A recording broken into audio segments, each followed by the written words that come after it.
Just a couple of things before we get started. My name is Liz. I'm with the Bozeman Public Library. This series is part of our Dollars and Cents series, where we look at different financial literacy, different topics. Last month, we got a talk from Jill Shoemaker, from the MSU Extension on high inflation. That video is available on our YouTube page. It was very interesting. This video is being recorded, just so you know. This is set up as a webinar, so your audio and video are turned off. You do not have a chat feature. You can be as loud as you want at home and we won't hear you. If you want to interact with us, there's the raise hand feature, the Q&A, which occasionally we might ask you to answer a question. And occasionally a poll will pop up, and all of those will pop up on your screen, and they should be fairly simple and easy to access. If you have any problems like that, go ahead and click on the Q&A and you can type in a question and we will answer it. With that, I'd like to introduce Dr. Marsha Goetting. She's a professor and an extension specialist at the MSU. And she's been very happy to do this series on estate planning. So we have this one, and the next 2 Thursdays will be devoted to her. So with that, I'm going to turn it over. Okay, well, thank you very much, Liz. I'm delighted to be here this evening to share some information with you about what factors decide who receives your property after you die. Isn't that just an exciting topic that you're glad you gave up your supper for? Well, let's just wait and see. It might be more interesting than you think. Okay, I am trying to, there we go. There I am with just all my title type stuff information for you to let you know that I'm associated with Montana State University Extension, and I'm a part of the outreach program of MSU, because we believe, because of the land grant mission, is you take the university to the people. Not everybody can come dashing into Bozeman, and that's why we have our county extension agents scattered across the state. And I am back to doing live programs. So I've been in the northeast part of the state. You see, I never learned my directions because I grew up in Kansas, and you could see where you wanted to go. So thank you for inviting me. Now, Elizabeth, I'm going to use her full name in this particular case because she was saying, you know, she wants me to make a webinar presentation, motivating and exciting. And I go, Elizabeth, how can you do that when you're talking about dying and preparing for death? Oh, I know. But I hope that the way that I've selected to share will help with that. And then, of course, as we've all had a long workday, she's saying, don't put people to sleep. So my goal is to keep you awake and give you some information that will help you in your own life situation. So to do that, I have started using what I call Marsha's 3 participant engagement tools. Now, one of those is your opportunity to ask questions in the chat room, but we found that wasn't working today. So we're going to change that to the Q&A. So if you look on your screen and you roll your little mouse there, you'll see that there is a Q&A. And if you have questions that you want to ask, you can ask them there, or you can raise your hand and Elizabeth will take care of that. And this is my way of just having a practice session with this, is we're also going to have polls. And the polls are basically just questions. And it's a way for me to know, am I getting across to you what I'm trying to? So in other words, when I have some questions, are you getting them right, or is everybody missing them? And if everybody misses them, oh dear, it means I'm a really bad teacher. So it's not your fault. It will be my fault. So I'm interested in just finding out how that you learned about the program. And it seems like we've got lots and lots of people that had an email from the library. That's great. Maybe a friend is the one that suggested. And then we've got this other category. So I suspect people will be putting that not in the chat room again, but the Q&A room.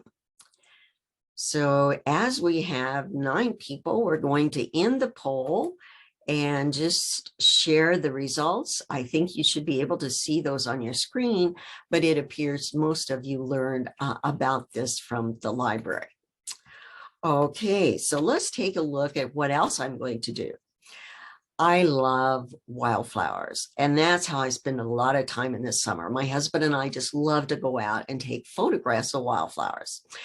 And I was approaching a stage in my career, I guess you would say, where I was just thinking, you know, I've been doing this a long time, and I'm afraid that my meetings are getting boring. So what could I do to jazz them up? Well, my hubby said, please don't tell any jokes, because you can't tell jokes worth anything. And I know that. I forget the main line, or I start it wrong. So what I'm going to do is use some of the photographs from our wildflower adventures, and hopefully it will let you, you'll get the point when I show you here. So it's key points. I'll use a flower name, and that's to help you remember a key point about what we're doing. So for example, what we've got here is a steer's head. And I was doing a program last night in Manhattan, and I didn't put the name up. I just wanted them to guess. And finally, I was down to the stage of going, moo, and they said, cow, cow. Well, actually, it's not. It's a steer's head. And I think when you look at that, you can see the ears that are there. You can see that nose coming out. And look at those green eyes. Yes, you can find one of these in Yellowstone National Park, probably next month. Well, no, probably in May. So what I want to do is steer you to an awareness of how the factor of title impacts who's going to receive your property when you pass away. I also want to steer you to an awareness of the factor of Montana what they call it, intestacy laws. Whew, that's a big word, but that means dying without a will. And then how about beneficiary designations? So that's what I want to steer you to, and let's get started.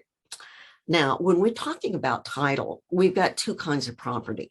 One is real property, and that's land and anything that's attached to it. And then the other kind is personal property. And personal property would include such things as checking accounts, savings accounts, something that has a title. Your car has a title, your truck has a title.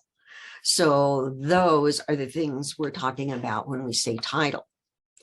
So for this example, I'm going to use the white mule's ears.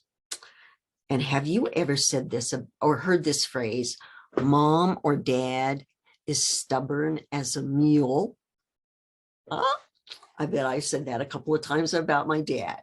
Well, let's look at a situation here, because it was a question that I had from his children. And let's see if dad is stubborn as a mule or if he's really very, very smart. So here's the situation that a kid told me about over the phone. And they're concerned about their dad, and they're wanting their dad to do some estate planning. And the dad is saying, look, boys, there's no sense me paying $5,000 or more to an attorney to do an estate plan when you are going to get the ranch or the farm anyway. And that's what Montana would do. You see, his wife died 10 years ago. He's got these two children. He dies without writing a will. Sure enough, it's going to be half and half. So the dad does have a good question about, well, why would I want to pay $5,000 for a will? Well, here's the kids on the phone, and they're saying, we want you to talk to our dad. Well, I just can't out of the blue call up dad and say, hi, this is Marsha Goetting, and I'd like to talk to you about property ownership. No, I said, you need to bring your dad to one of my meetings that I had in Billings, for example, and he will learn about property ownership. Well, come to find out, the boys had a good concern, because they're thinking, oh my gosh, what if he marries the wow wow floozy from Billings? Now I understand why the kids were concerned. And wouldn't you know, dad did marry a woman. Now, whether or not she was the wow wow floozy, I don't know that, but we do discover that she has two children. He has two. And what he did was put the property in joint tenancy, because that's what we do when we get married. We share and share alike. Now, is this a good idea? Well, from Dad's perspective, it is. And from her perspective, it is, because she also had joint tenancy with right of survivorship property, and she put it in his name. Now, Dad the Mule told his kids this: don't worry, I have written a will, and the will is dated after the joint tenancy was formed. So therefore, the will takes priority, and you kids are going to get the ranch and she'll get everything else. Well, let's say that Dad the Mule dies. So we have his kids surviving, we have the surviving spouse, and we have the children. And the question is, who gets it? And you probably guessed it. Yes, everything goes to the surviving spouse in the joint tenancy. It's because she had the joint tenancy that she receives everything. So you see, in this case, it doesn't matter that the will was written after the joint tenancy was formed. The will cannot control this contract, and the joint tenancy is a contract. And I think that's something that a lot of people, as they enter these blended families now, don't understand. It wouldn't make any difference if the will was written before or after that joint tenancy.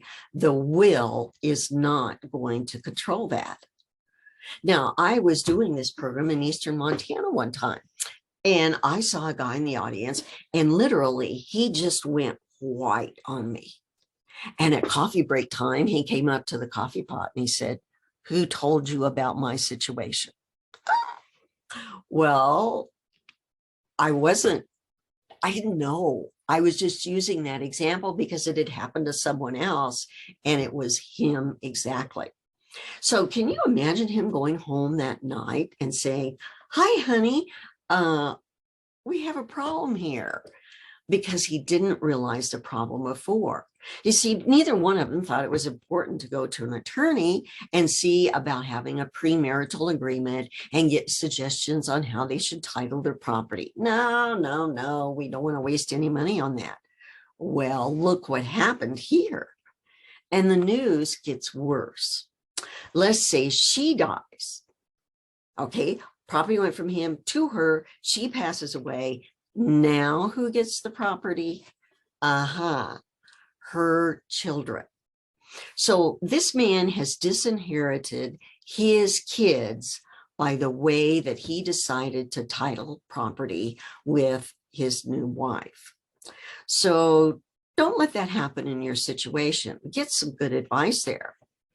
Now, another scenario that we could have is one of the surviving spouse remarries herself, not herself, but she remarries, and it's the good looking hunt down there in Grizz country.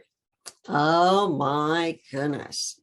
And then let's take it one step further and say, if she died, who would wind up with that property? You guessed it, the new husband.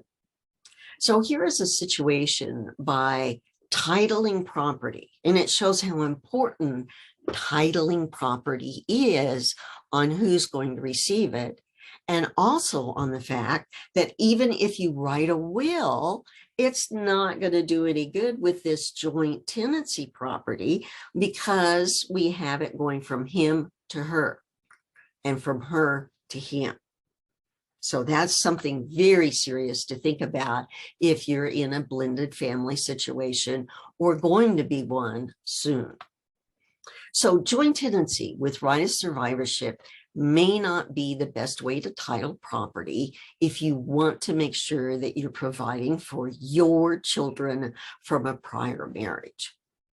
So are there any questions about that concept? Joint tenancy with right of survivorship. That means one dies, the survivor takes all. And I assume that Liz will interrupt me if she gets a question so that I can stop and answer those. Now, I want to use these two pink monkey flowers to show you another example of joint tenancies. Now, first of all, how do you know if you have a joint tenancy? Your title is going to read like this. It will have your names as joint tenants with right of survivorship and not as tenants in common. I like to see that not as tenants in common in there because it makes it very clear that it is indeed a joint tenancy. So in this case, I've got these friends, Tim and Sharon. And let's say that for this example, they don't have children. Maybe they will in the future, but right now they don't. And I'm trying to get question. Okay. On that last one before we start the new scenario. Is that automatic if you remarry, or do you have to set up a JTWOS? Ah, that's a great question. I get that one a lot because people think that they don't think that they're in charge. And see, when you decide to put your house in a joint tenancy, they have asked you the question, do you want your house in joint tenancy?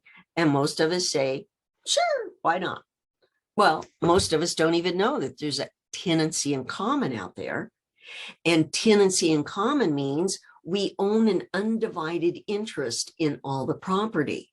So for example, let's say we've got a house in Bozeman, and let's say it's Marsha and Gary's. Well, if that house is titled as a tenancy in common, it means Marsha owns 50% of it and Gary owns 50% of it. Now, we don't draw a line down the center and say, you get this side of the house and I get that side of the house. No, we don't do that. But what it does mean that I could then leave my half to anybody I wanted to. I could leave it to the 4-H Foundation. I could leave it to Montana State University Alumni Foundation. So that's the difference between the joint tenancy and the tenancy in common.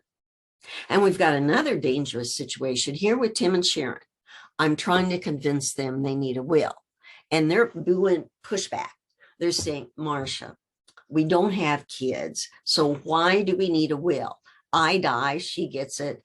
She dies, he gets it. What are you worried about?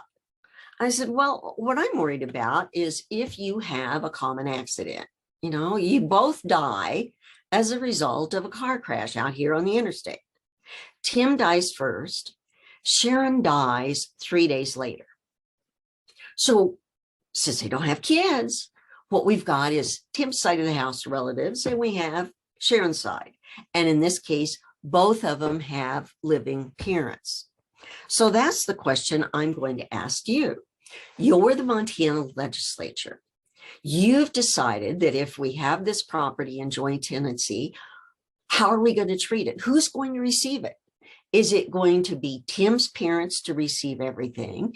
Is it going to be Sharon's parents to receive everything? Or is it half and half? Or is it the state of Montana since they do not have any children? So what do you think? So I see the results are coming in, kind of excited. Oh, I don't like one I'm seeing, but I'll tell you about it and tell you why. Okay, so we have 9 of our 11 responses in. So I'm going to end the poll and show you the results. 44% of you are saying the state of Montana. No. If I was in a classroom, I'd be shouting at the top of my voice. We are not going to give that property to Montana. No. Montana recognizes bloodlines. So it would go to Sharon and Tim's parents. I'm going to show you the real answer, but they search for bloodline relatives. So the end result here is we did have 22% that said half to each, and then we had 33% that said Sharon's parents. And I bet the reason that you're saying Sharon's parents is because she lasted longer. But no, because the property was in joint tenancy, it's going half to his and half to hers. Now, in some situations, that might be the right thing to do. But I forgot to tell you, Tim's folks had gifted them a farm upon their marriage. Now they get half of it back. Do you think Sharon's parents are going to give them, the other half? Well, most of my audiences don't think so. Okay, so that's something that can happen. So with Tim and Sharon, they're going, well, maybe I don't know. Okay, I'm going to do one more example with you. You see, we have this survival rule. If neither one survives the other by 5 days or 120 hours, their property is split equally among their heirs. So if you have two, young couple getting married, both are bringing things to the table, not a big deal. But if you're Sharon's or Tim's parents, you're going to be a little upset that you only got half back, right? Well, here's what could happen as well. As I told Tim and Sharon, Tim, you die first. Sharon dies on the 6th day. Now whose relatives receive that property? Yep, you guessed it. All to Sharon's folks. Now, I dare say that's something that Tim and Sharon wouldn't have wanted to have happen. But by not writing a will to take care of the contingency if both of them die, that's what could happen. Or we could reverse that and say Tim is the one that lives the longest. Sharon is the one that dies first. And then we've got Tim's folks receiving everything. So with my joint tenancy couples, I say, look at this. It can wind up going to one side of the house or the other side of the house or half and half, just depending on who survives the longest. Now, is that any way to do estate planning? I don't think so. So I use this example with young couples, and pretty quickly I've got them aboard on why they need to write a will. Now, perhaps Tim and Sharon decided that they wanted to pass their property to a nonprofit. And so why not the Bozeman Public Library if they felt they wanted to leave it to someone else? Okay, so I think married couples, as a summary, they need to know about this impact of the 120-hour survival requirement that we have in Montana. So don't forget, if we've got that, if you don't survive that long, you're treated as predeceasing the decedent. Fancy language, isn't it? Okay, so you can tell your kids that one, and that might be the thing that they will need to get that will written. Now, here we have a couple of fairy slippers, and the one on the left is what I call an albino, and that's really what it was, but I'd never seen one before. I was in Yellowstone National Park. I saw the flower, and I thought, oh, poor thing, it's sick. And then I got down on my hands and knees, and I realized it's not sick. Marsha, you have just seen your first albino fairy slipper. So, of course, I had to work it into my presentation. And we're going to look at John and Mary Albino, who happen to have property titled in sole ownership. So there's some of my traditional Montana farm and ranch and downtown business folks that are out there. And, these people had had conversations with others, and they've said, we would really like for our property to go to the Montana 4-H Foundation and specific use in Gallatin County. So there were all these people out there that heard them say that. Well, the property's titled in John's name only. Again, they don't have children, or neither one has written a will. So what am I doing? I'm killing them off again. John dies first. Mary dies 3 days later. Okay, you know what I'm going to ask, don't you? Who receives the property that was in John's name? Is it John's relatives? Mary's relatives? Will it go half and half? Or will the Montana 4-H Foundation be the one to receive it because all of us witnessed them saying that.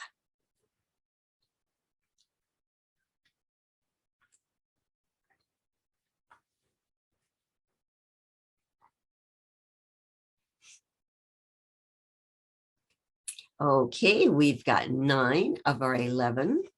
So let's end the poll and see what you've said. Well, you're all over the place. We've got John's relatives with 33%, Mary's relatives with 22, half and half 22, and the 4-H Foundation. No, no, and another no. Okay, what is going on here? You see, it doesn't matter if they told a bunch of people they wanted the 4-H Foundation to get it. No, it's going to pass to John's relatives. Now, I hope you're out there thinking, why? Well, the reason it doesn't go to the foundation, it was not in a will. It was not in writing. So verbal doesn't count. And then why John's relatives? Well, again, we have another heirs survival requirement of 120 hours. But it's very same, but it's treated as predeceasing the deceased person. So you see, in this case, Mary would have been the heir, but she didn't survive 5 days. So she's treated as predeceasing John, okay? And ta-da, it goes to John's relatives. And so showing this example to John and Mary, John is still kind of got his arms crossed, and you can tell that's a technique where he doesn't want to hear much. And he said, well, that's the way it ought to be. Okay, one more time. I'm going to try this with you. I'm going to say, John, let's say that you die first and Mary dies 6 days later, or 8 days later, or even 30 days later. Okay. What happens then?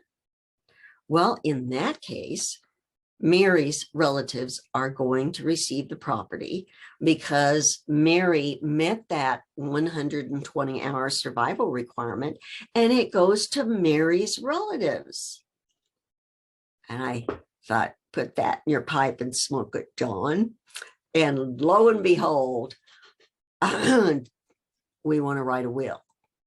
So sometimes we need to know the consequences of some of these examples, and then we can really understand why we keep harping at people, get a will. Okay. Now, if they wanted the 4-H Foundation to receive that, then what they needed to do was write a will and put that preference in there. They want to leave all their property to the 4-H Foundation for use in Gallatin County. They can be that specific with it.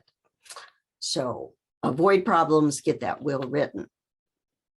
Now, factor number 2, I want to steer you to an awareness of this intestate succession law.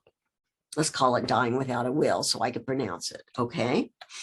So here we have some bitterroots, and aren't those lovely? These happen to be some I took in Yellowstone in July, and the bitterroot is our Montana state flower.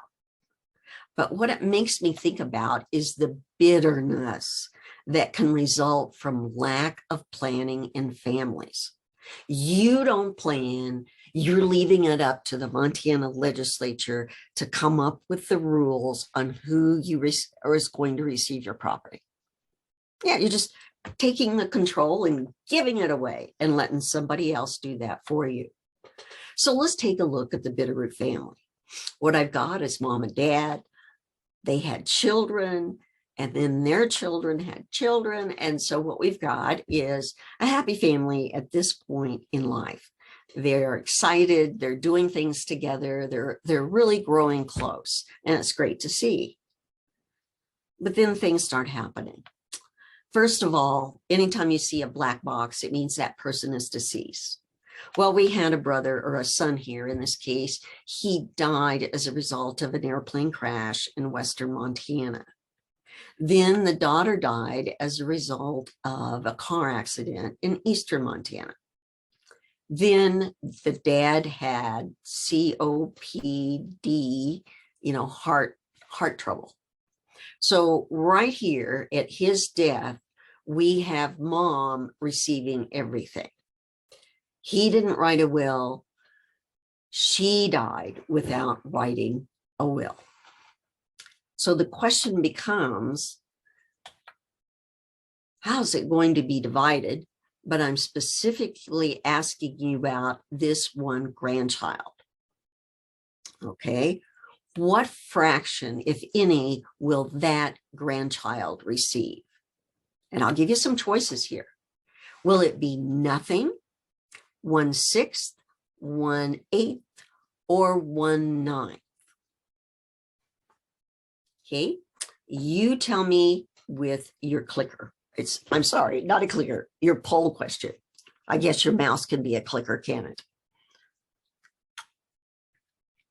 It does indeed make a sound like a click.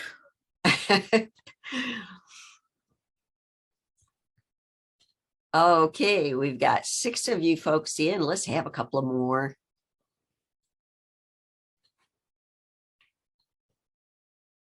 This one's a tough one. Oh, go ahead and ask. You don't have to. See, that's the neat thing about polls. I don't know who said what. So, oh, we got the 9 in. Good for you. Now, see, what we're finding here is you're kind of all over the place again. We've got 33% of you that are just plumb mean. Really, you're not going to give that kid anything. Then we've got 11% that says a 6. We've got 33 that said an 8. And we had 22% that said a 9th. So none of you are getting a big number here of what we call correct answers. But that's on purpose with mine because I'm trying to show you that everybody has trouble with knowing what the law is because we're not familiar with those things. So let's close this out and let's take a look and see what the right answer is. Ta-da! A 9th. That is what the one grandchild is going to receive.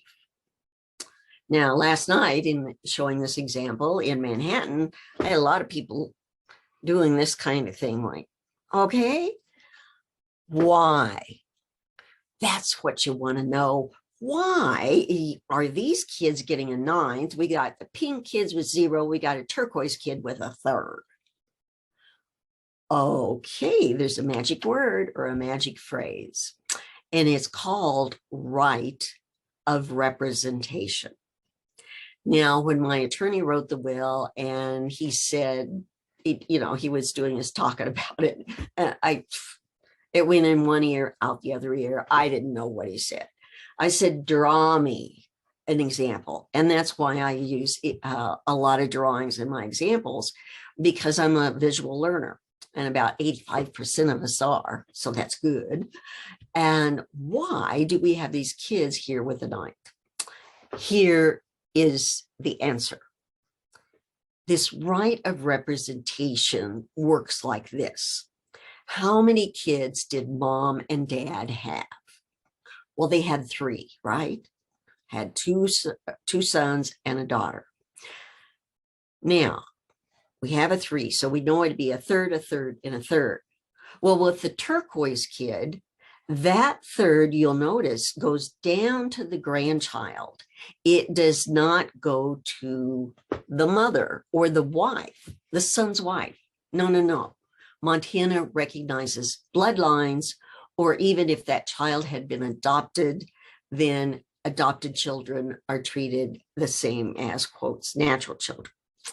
So in the next case, the yellow son, he gets a 3rd. He's alive, but that's the reason his pink children don't receive anything. Well, they're hurt. Didn't grandma and grandpa love me too? What's the deal? Well, you can say, well, son, That's the way the law does it. And you're not going to make the kid feel any better. It just feels left out because he knows the rest of these cousins got property or money. And the reason there's 1/9 on this green kids is because a third of a third is a ninth.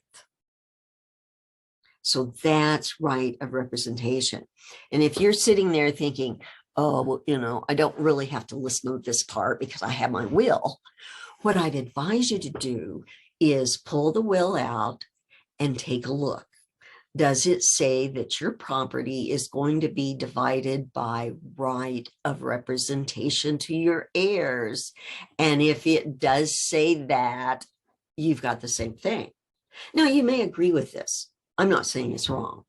I'm just saying this is the way the state of Montana is going to divide that property when you die without writing a will.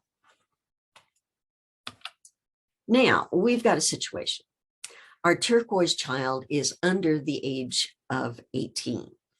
And I think you would agree that most kids, well, if they're 10 years old, even if they're 17 years old, they don't need to inherit a lot of money. So if this kid inherits more than $5,000, the state of Montana says we have to appoint a conservator. The conservator is the one that handles the money for the kid. At age 18, the kid gets it. Oh my. I don't know about you at age 18, but I thought I was really mature. Well, looking back, I wouldn't agree with that. So we may have a situation here. Who do you think is going to be appointed as conservator? And it's going to be the mom, the wife. But, you know, we don't like her. She doesn't spend money correctly. Well, tough luck. She's been appointed by the judge. And at age 18, the kid gets it. And let me tell you, I know a kid at 18 inherited a farm worth $2 million. You know, that's quite a bit. And he lost it in 2 years because he wouldn't pay attention to his uncles that was trying to give him advice on things to do to be a successful rancher. Now, again, grandma could write a will and maybe she decides, I don't have, you know, none of these family members really need it. Or maybe she does it because she feels very strongly about the Bozeman Public Library. And she spent many an hour there and she wants to leave it to the foundation for the Bozeman Public Library. So the tip from the Bitterroot is to decide if you want right of representation to apply in your family. Now, this particular flower is, I think, pretty, and they're larkspurs. Well, I was showing these at one of my meetings, and this lady said they're toxic. And I said, good, fits in with toxic family relationships, right? So let's take this example. We've got mom and dad. Mom and dad had 5 kids, 4 of the kids had kids, and everybody's happy. Well, then, oops, the brother died. Okay, so this is our bachelor brother. He has a $2 million ranch. Who do you think has priority to receive his property? Well, I would say answer in the chat room. We don't have that. We'll just move along, but you can put it in the Q&A. It's mom and dad. Most of you probably figured that out. Mom and dad are going to inherit. But if mom and dad are gone, then the next people to inherit it are the brothers and sisters. So the siblings are the ones that have priority. Now, that's equal. 1/4, 1/4, 1/4, 1/4. Now, here's the family situation. Bachelor brother died in 2020. A sister predeceased him.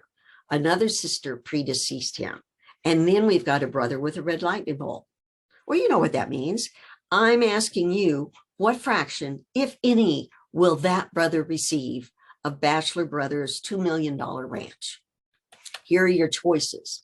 All, a half, a fourth, or nothing. It passes to the state of Montana because there was not a spouse or kids.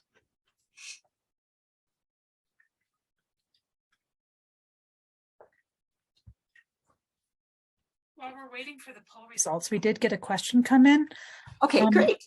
Are there handouts that cover all of these topics in familiar relationships, or I can also make the slides available if that helps people? Okay, this is, think of me as your taxpayer dollars at work. And what I have are 50 different Mont guides on estate planning. Okay. And we're going to give you a website, or just for informational purposes, I have a series that I'm doing on Fridays that we called Fabulous Fridays. And if you just use your browser, Fabulous Fridays Montana, you'll get to that. And there's a place that you can click on recordings and resources. So you can find the topic that you're interested in, go to that resource page, and it'll tell you. But also you can just do estate planning Mont guides, and you'll get a list of those. And if none of that works, you just email me and I'll zip you back the link so that you can go directly to where all 50 are listed. I've got a little description about each one, and that might work for you too. Okay. Oh my goodness. We have got, I'm going to end the poll. Oh, good. We're sharing the results, and look at that. Now, those of you that said Montana again, what did I say before?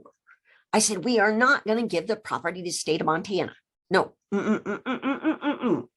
Now, you said 60% of you said the brother was going to get a fourth. Well, I'm kind of excited because that's a high number, and you are exactly right with that answer. Okay. Now, why is it a fourth? Okay, let's look. How many brothers and sisters did he have? 4. Okay, so that means it's going to be divided a fourth, a fourth, a fourth, and a fourth. But why does the niece, who left Montana 20 years ago and hasn't had anything to do with her hick relatives, right? She gets a fourth because her mom is not living. And then we have the 2 nephews. They split the fourth because their mom was not living. So it passes through by right of representation. So that's what we've got again. And I'm delighted that a higher percentage of you figured that one out. Very, very good. Now, he could have decided to write a will, and maybe he would leave it to another nonprofit that happens to be here in Bozeman, and that's the Hope of Mountain Group. That's a possibility. So my tip from the Larkspur, you first of all got to decide if you want your property to pass by right of representation, and that way you can avoid toxic family relationships. Now, I want to steer you to an awareness of beneficiary designations, okay? Because that is a factor in who's going to receive something. So here's an example. Here's a heartleaf arnica from the Deer Lodge National Forest. And I've got Bill Hart and Brooke Hart doing heart-to-heart estate planning. And oh, Bill, he has heartfelt intentions. He has a $100,000 life insurance policy. And he has designated Brooke, his sweetheart, as his beneficiary. Okay. Oh, then he changes his mind. He changes his heartfelt intentions, and what he's going to do is bequest all of his life insurance proceeds to his son, Chris Hart. Now, another question for you then. Who is going to receive that $100,000? Is it going to be Brooke because she's the designated beneficiary? Or is it going to be Chris because the will was written after the beneficiary designation was done? So let me know by your voting.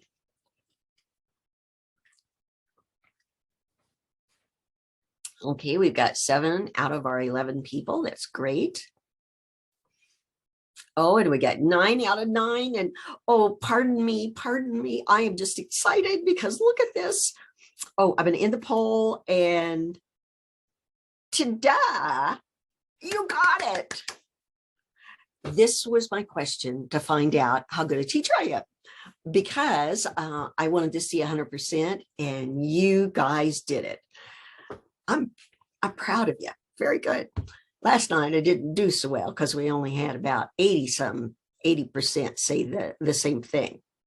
Okay, so we know that it is indeed going to be Brooke that gets it because this becomes a contract. And the only way that we can undo the contract is fill out a new beneficiary designation form, send it to the company, and then that's when Eric would get it. So you don't have to do this exercise. When my audience misses it, we all have to read this out loud together. And they always do it kind of, and then the last one is, you can't undo a contract with a will. Ooh. So you don't have to do that. Aren't you glad? Okay, so have a heart. Review your beneficiary designations on your life insurance policies and on your traditional IRAs. I want you to take a look at those IRAs first of all, because the IRAs, if it's traditional, there's been some new laws passed that went through Congress the end of December.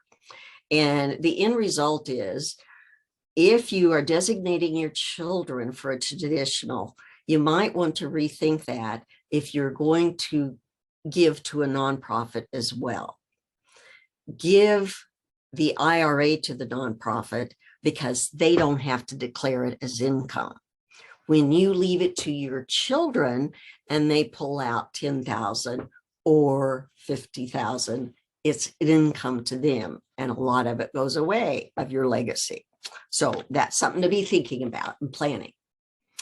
Well, I wanted to make sure that I left enough time for you to ask questions on this evening's topic.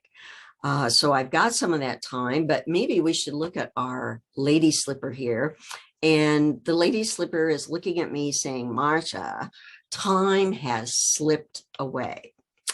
And I hope I steered you to an awareness of how the factor of title to your property determines, it's going to have an influence on who's going to receive it.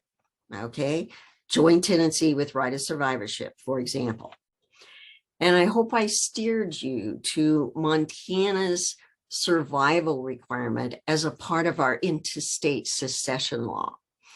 You must survive 5 hours to be treated as an heir in Montana. Otherwise, you are treated as predeceasing the decedent, and that's the deceased person. And I hope I steered you to an awareness of how the factor of beneficiary designations determines who's going to receive your property. Okay, so if you've got a life insurance policy, yep, whoever you designate is the person that receives it. Okay, and maybe you'll decide that you really don't have a memory like this elephant's head. Don't you remember your grandma telling you about the long memory that elephants have? Well, this is an elephant head. I hope you've had the opportunity to see one. It's so cute. I mean, here's these ears, here's the nose, and they can grow really tall or they can be really short, depending on how much water they have.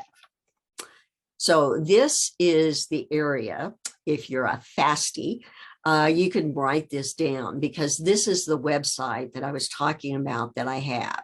It's, www.montana.edu, and then just put that / estate planning in there. That will take you to the website that has all 50 of my estate planning Mont guides. Mont guides is simply a term for fact sheet. So you can read them online, you can print them out. If you don't have a computer or a printer, get familiar with your county extension office.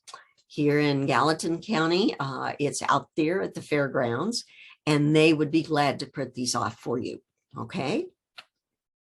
And then this is it too, don't forget your local MSU office. So if you happen to be listening outside of Gallatin County, you can go there as well.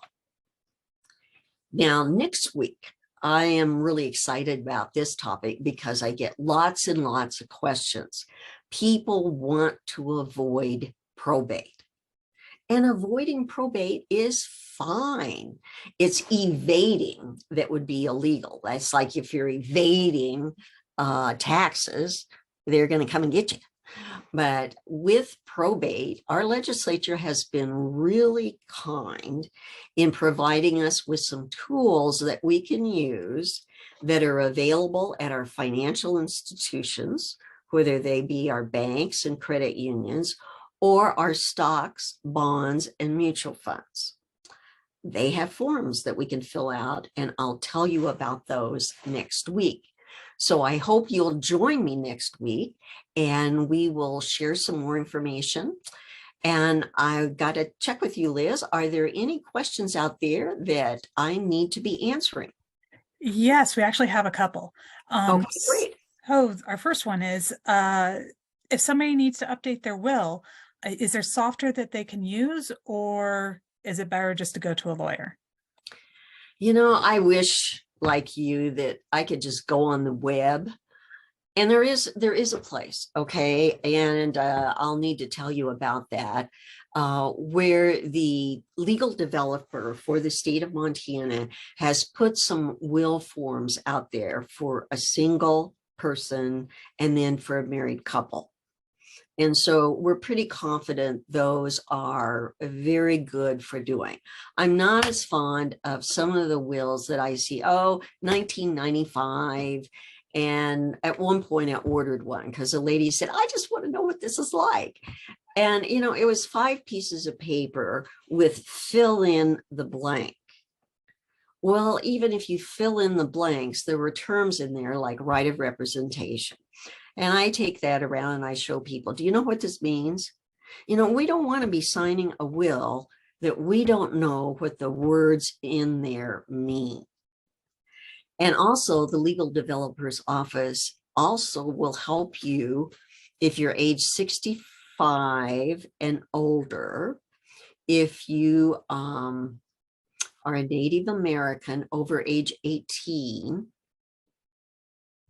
they do what they call free wills. So you provide the information over the phone. They'll send you, well, first of all, you contact them, right?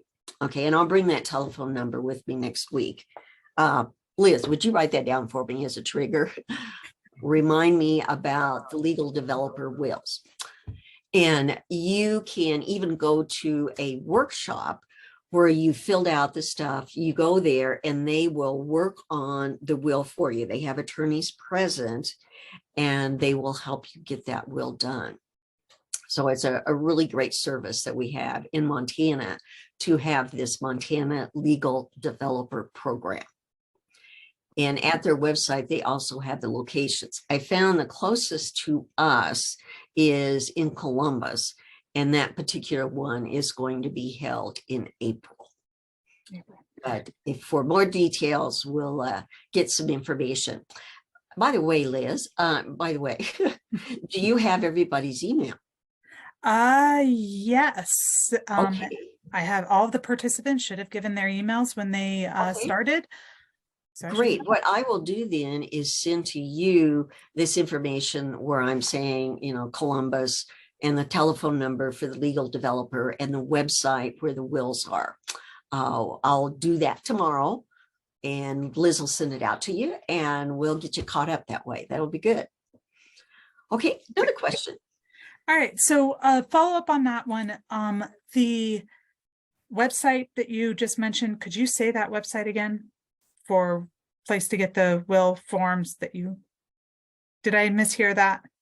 Let's see. No, if you go here. Okay. If you go here and you scroll down to the very last example, it will be called wills. And underneath that, there is a will for a single person and one for a married couple. And those are actually from the legal developer's office because we're using those as a part of our site. Okay. All right. And then follow up to the question about wills online and software. Have you ever heard of LegalZoom, and what's your thoughts on that? No, I've not heard of LegalZoom. I have a feeling it's one I've been approached about, but there's so many of them out there that, I mean, they're just trying to,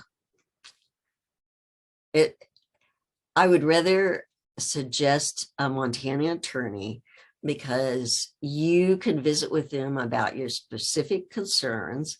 And one of the Mont guys have got is getting started.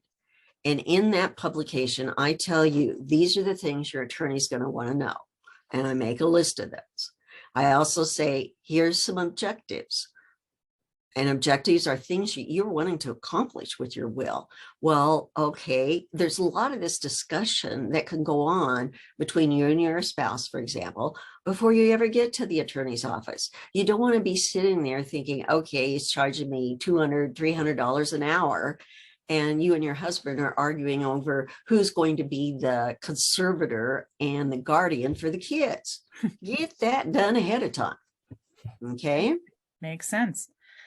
So I have a scenario here, but this might be a better question for next week, but you can let us know. Okay. So my grandfather in Kentucky sold his 180 acres, divided into 60-acre parcels, to his 3 daughters about 15 years before he died. But it was stipulated in the contract that his wife could live there until her death. Is that something that can be done in Montana to save his daughter's inheritance taxes? Oh, okay. I'm glad somebody asked that question. You know, when I hear that term inheritance taxes, everybody goes nutso. Hey, listen up. Montana has not had an inheritance tax since 2001. So you can have $60 million and leave it to somebody, and there is no inheritance tax in the state of Montana anymore. Well, somebody out there is going to say, but yeah, well, wait a minute. What about that federal estate tax? Now, here's the deal. You can have 12 million. Yes, I said million, $12,920,000 as a single individual and not have to pay a federal estate tax. Yeah, I'm serious.